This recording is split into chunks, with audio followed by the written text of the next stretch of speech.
and sort of read the title and thought, well, this is obviously going to be a very funny movie, and actually when I read it, was sort of incredibly pleasantly surprised to find out that it was sort of a movie that was funny, but also was sort of going to was out to make us, you know, most authentic Western that it could. And I just you know, I've always harbored this secret desire to play a cowboy, so it kind of fitted nicely. Yes. Well, he wakes up in the middle of the desert with no shoes on and sort of bashed and bruised and with a strange sort of bracelet on his wrist, and he's lost his memory. So it's sort of the first sort of 20 minutes of the movie, apart from lots of other things, he's trying to figure out where he's from and, you know, what he's done in his life.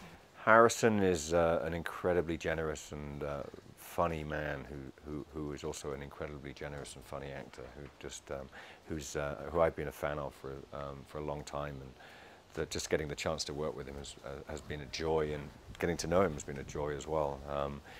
And Jon Favreau, you know, has done a lot of comedies, has made a lot of funny films. He's been in a lot of very funny films, but he always kind of comes from the point of view that that comedy comes from reality, and his commitment to this movie is just well, it's above and beyond the Call of Duty. He's like he's a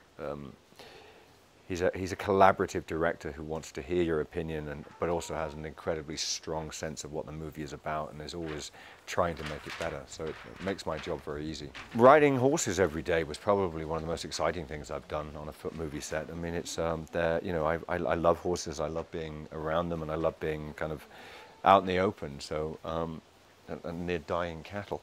I